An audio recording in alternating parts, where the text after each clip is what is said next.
Hello students, कैसे हैं आप सब लोग। आप लोग एक बात मुझे सच सच बताना कि कितने बच्चों का फिजिक्स, केमिस्ट्री, मैथ या बायोलॉजी, हिंदी या इंग्लिश में से कितने चैप्टर्स आप लोगों के ऐसे हैं जो आप लोगों को मुंह जुबानी याद हो चुके हैं। सर ने आप लोगों को पढ़ा दिया, आप लोगों को कितने याद हैं। सर ने आप लोगों को समझा दिया, आप लोगों ने कितनी प्रैक्टिस की है। आप मुझे कमेंट करके बताइए कि सर हमको 6 चैप्टर पढ़ा दिए सर ने, और 6 में से क्या किसी भी बच्चे को 6 में से 5 चैप्टर भी अच्छे तरीके से याद है या नहीं।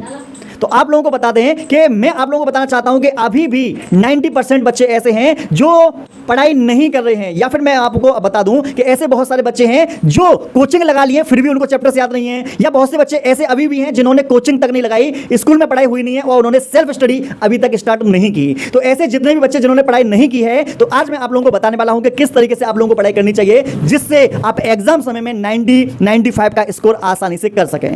और आप लोगों को बता दें, कुछ लास्ट में मैं आप लोगों को प्रो टिप्स भी देने वाला हूं, वो भी 3 और ये प्रो टिप्स ऐसी हैं जो किसी भी एवरेज बच्चे को टॉपर बनाने के लिए काफी हैं। जिसमें सबसे पहले नंबर की बात करते हैं कि जो बच्चा सोशल मीडिया पे फालतू वीडियोस देखते हैं या फालतू समय बर्बाद करते हैं, तो सबसे पहला पॉइंट हमारा यही है कि फालतू समय को बर्बाद करना बंद करें।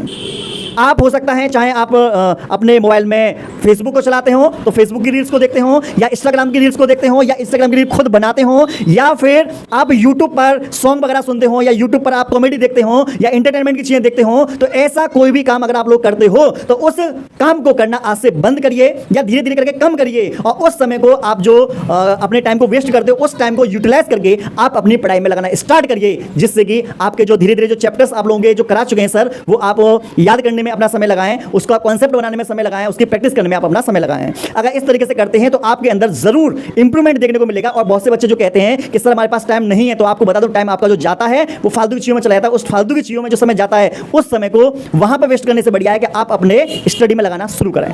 दूसरे नंबर का है मॉर्निंग में जल्दी उठें और नाइट में जल्दी सो जाएं। टॉपर का सबसे बड़ा सीक्रेट बता रहा हूं आप लोगों को कि आपको बता दें, जिस समय सब लोग सो रहे होते हैं, जैसे मान लीजिए सब लोग 4 बजे, 5 बजे, 6 बजे मान लो सब लोग सो रहे होते हैं, पढ़ाई नहीं कर रहे हैं, आपको उसी समय पढ़ाई करनी है। 4 बजे उठना है और 6 बजे तक जबरदस्त पढ़ाई करनी है। मॉर्निंग के टाइम में जब आप लोग पढ़ाई करेंगे ना, यकीन मानिए आपको कोई ऐसा सब्जेक्ट जो समझ में नहीं आ रहा, ऐसी कोई चीज़ जो आप लोगों को समझ में नहीं आ रही, उस समय आप आराम से समझ पाओगे, आराम से उसे रीड कर पाओगे, आराम से उसे लर्न कर पाओगे, और आराम से उस चीज़ को आप अपने मन में सेव भी कर पाओगे। तो मॉर्निंग के टाइम में उठकर चाहे हिंदी पढ़ें, चाहे इंग्लिश पढ़ें, चाहे बायोलॉजी पढ़ें, है ना, चाहे सोशल साइंस पढ़ें, कुछ भी चीज़ें पढ़ें, मॉर्निंग के टाइम में आप जरूर पढ़ें, जिससे कि मॉर्निंग के टाइम में आपका एक सब्जेक्ट कवर हो सके। और आपको बता दें, टॉपर्स लोग जो होते हैं मॉर्निंग के टाइम को यूटिलाइज बहुत ज़्यादा करते हैं, क्योंकि जब मॉर्निंग के टाइम में हम उठते हैं ना तो माइंड हमारा रिफ्रेश रहता है, कोई टेंशन वगैरह नहीं होती, कोई दोस्त का फोन नहीं आता, कोई डिस्ट्रैक्शन नहीं होता। मॉर्निंग में सबसे अच्छी पढ़ाई होती है। अगर कुछ बच्चे ऐसे हैं जो पढ़ाई नहीं कर पाते हैं, जिनके पास समय नहीं है, तो मॉर्निंग के टाइम में उठकर पढ़ाई कर सकते हैं। और नाइट में आपको बता दें, नाइट में आप मैक्सिमम 11 साढ़े 11 बजे तक पढ़ाई कर सकते हैं, उसके बाद आप पढ़ाई ना करें, क्योंकि आप लोगों को कम से कम 5 से 6 घंटे तो आप लोगों को आराम से सोना ही होगा, कम से कम बोला है मैंने। और मैक्सिमम अगर आप लोगों को सोना हो तो सिर्फ 7 घंटे से ज़्यादा ना सोएं, ठीक है ना। मतलब कि दोपहर के समय में अगर आपके पास समय बचता है तो 1 घंटे की आप नींद ले सकते हो। अब बात करते हैं नेक्स्ट नंबर का पॉइंट है, पिछले 5 साल के, सिर्फ 5 साल के प्रीवियस ईयर के जो क्वेश्चंस हैं, जो आप लोगों को बता दें, जो आपका 5 साल के जो पेपर आ चुके हैं, उन पेपर का एनालिसिस करना, उन पेपर के कौन कौन से क्वेश्चंस हैं उसको देखना, किस टाइप के क्वेश्चंस पूछे जा रहे हैं, किस टाइप की लैंग्वेज पूछी जा रही है, कौन से चैप्टर का वेटेज ज़्यादा है, ठीक है, इस चीज़ का एनालिसिस कीजिए। प्लस 5 साल के आप लोगों को मॉडल पेपर जो हैं वो भी आप लोगों को सॉल्व करने हैं। जिस बच्चे ने, यकीन मानिए मैं हकीकत बात बता रहा हूँ, जिस बच्चे ने 5 साल के मॉडल पेपर, 5 साल के प्रीवियस ईयर के क्वेश्चंस सॉल्व कर लिए, समझ लिए, कॉन्सेप्ट सीख लिया, और आपको बता दें क्वेश्चंस जो 5 साल के वो दे रखे हैं वो याद कर लिए, तो आराम से आप लोग 90 प्लस का स्कोर तो मैं लिख के दे सकता हूं, आपका आराम से आ जाएगा। लेकिन प्रॉब्लम तो यही होती है कि मॉडल्स पेपर सॉल्व नहीं करते, प्रीवियस ईयर के क्वेश्चन सॉल्व नहीं करते। आपको बता दें, बायो की मैं बात बताता हूं, बायो के पेपर कैसा आया था 2023 में, आप लोगों ने नहीं देखा होगा। भाई जिस चीज की तुम तैयारी कर रहे हो उसके बारे में, बैकग्राउंड के बारे में जानकारी तो होनी चाहिए ना। तो आपको अगर आप लोगों ने पेपर नहीं देखा तो 2020 का, 2021 का, 2023 का मैंने आप लोगों को पेपर यूट्यूब पर डाल रखा है, आप जाकर देख सकते हो। कब देखोगे? मैं वीडियो के लास्ट में लगा दूंगा या आई कार्ड में लगा लूंगा, वहां पर आप देख सकते हो, ठीक है ना। नेक्स्ट नंबर का है, 1 मिनट रुकिएगा। हाँ, अगले नंबर का है, स्टडी के दौरान बीच बीच में ब्रेक लेते रहें, बीच बीच में ब्रेक लेते रहें। 1 मिनट रुक जाइए, सिर्फ 1 मिनट। तो बीच बीच में आप लोगों को क्या करना है, ब्रेक लेना है। इसका मतलब कहने का क्या है कि कभी भी आप कंटिन्यूअस आप लोगों को क्या काम करना है, स्टडी नहीं करनी है, क्योंकि लगातार आप स्टडी करोगे तो आपका जो दिमाग है उस दिमाग में खिचड़ी पक सकती है।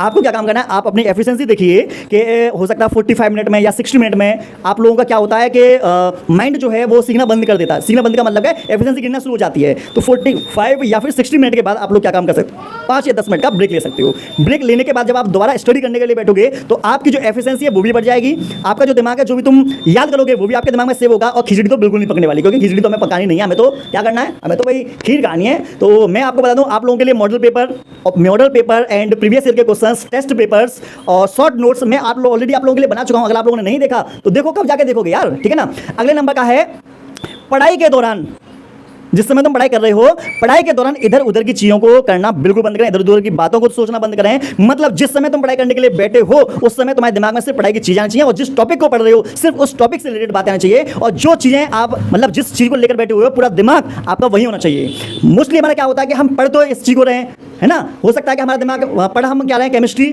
फिजिक्स में या बायोलॉजी में या मैथ में हमारा दिमाग चला जाए। तो ऐसा नहीं, जिस चीज को लेकर बैठे हुए हो अपना दिमाग, अपनी आत्मा, अपनी आंखें, अपना मन, अपना दिल, जितनी भी फेफड़े वगैरह, लिवर वगैरह है, उसको सभी चीजों को एक ही चीज में लगाइए। इधर उधर मत भटकिए, इधर उधर भटकोगे तो फिर लगातार भटकते रह जाओगे, दुनियादारी में भटक जाओगे, सब तरफ से भटक जाओगे। उससे बढ़िया है कि इस जिस चीज को लेकर बैठे हो उसमें फुल फोकस के साथ स्टडी में अपना लग जाना है। तो इस तरीके से 5 आपके ये पॉइंट्स थे जो आप लोगों के बहुत काम आने वाले हैं। अब मैं आपको जो कह रहा था कि मैं प्रो टिप्स बताऊंगा। सबसे पहले नंबर का है कि अगर आप लोगों को टॉपर बनना हो तो टाइम टेबल का बेसिस कर आप ध्यान रखिएगा। टाइम मैनेजमेंट का आप लोग ध्यान रखना, मतलब डेली स्टडी करनी है, डेली प्रॉपर सभी सब्जेक्ट पर ध्यान देना है, और डेली आप लोगों को मॉक टेस्ट वगैरह, जैसे लास्ट पेपर के समय मॉक टेस्ट वगैरह लगाने हैं, इस चीज का ध्यान रखना। दूसरे नंबर का है कि आपको कोई भी सब्जेक्ट पढ़ते सही, फिजिक्स हो, केमिस्ट्री हो, बायोलॉजी, कोई भी सब्जेक्ट पढ़ते सही, आप लोगों को शॉर्ट नोट्स जरूर बनाने हैं। ये शॉर्ट नोट्स अभी बनाओगे और काम आएंगे आप लोगों के पेपर टाइम में। पेपर टाइम में मोटी मोटी बुक्स को हम नहीं पढ़ेंगे, हम क्या काम करेंगे, मोटी बुक्स को कन्वर्ट कर देंगे शॉर्ट नोट्स में। तो शॉर्ट नोट्स में जितनी भी इंफॉर्मेशन, मतलब नोट्स में जितनी भी इंफॉर्मेशन होती है उसको शॉर्ट तरीके से हमें शॉर्ट नोट्स में डालनी है। तो हर चैप्टर से रिलेटेड आप लोगों के शॉर्ट नोट्स बनने चाहिए। और लास्ट नंबर का है आप लोगों का most important chapters, most important questions, most important आप लोगों के टॉपिक्स पर ज्यादा फोकस करना। और आप लोगों को पता कैसे चलेगा कि कौन सी चीज इंपोर्टेंट है, कौन सा टॉपिक इंपोर्टेंट है, कौन सा चैप्टर इंपोर्टेंट है, कौन सा चैप्टर स्कोरिंग सब्जेक्ट है, सॉरी कौन सा स्कोरिंग आपका चैप्टर से, कैसे पता चलेगा? ये पता चलेगा जब मैंने बोला था 5 साल के प्रीवियस ईयर के क्वेश्चंस आप लोग लगाइए, ये चीजें आप लोगों को वहां से पता चल जाएंगी। जैसे वहां से पता चल जाए, उन क्वेश्चंस को आप बैठकर आराम से याद करेंगे, और याद करने के बाद में कॉपी पर लिख लेंगे, पेपर टाइम में उसकी हम प्रैक्टिस कर लेंगे। तो इस तरीके से अगर आप लोग तैयारी करते हैं तो 99.9% मैं कहता हूं कि आप आराम से 90 प्लस का स्कोर कर पाओगे। और एक चीज मैं दिल से पर्सनली अपने बच्चों से कह रहा हूं कि आप लोग टेस्ट से मत डरा करो। टेस्ट आप लोगों को यह बताता है कि आप कितने पानी में हैं। तो आपको यह पता चलना जरूरी है कि आपको आभासी बल लग रहा हो आपके ऊपर कि हमको बहुत कुछ आता है, लेकिन ये जो आता है ये सारी सच्चाई आपको पता चलेगी टेस्ट में। तो आप लोग टेस्ट जरूर दिया करो। जो भी बच्चा जहां से वीडियो देख रहा हो, जो भी टीचर्स आप लोगों को पढ़ाते हो, आपका जब भी टेस्ट हो तो टेस्ट वाले दिन आप छुट्टी बिल्कुल मत मारा करो, टेस्ट देने जाया करो, क्योंकि टेस्ट से आपको बहुत कुछ सीखने को मिलता है। एग्जाम का प्रेशर, टाइम मैनेजमेंट करना, एग्जाम टाइम की मिस्टेक है, प्रेजेंटेशन, बहुत कुछ सीखने को मिलता है टेस्ट से। तो टेस्ट आप लोगों को सिखाएगा, हम भी आप लोगों को सिखाएंगे, तो आपको डरने की बात नहीं है, ठीक है। अगर आप लोगों को वीडियो पसंद आई हो तो अपने दोस्तों को इसे शेयर जरूर करना। मिलते हैं नेक्स्ट वीडियो।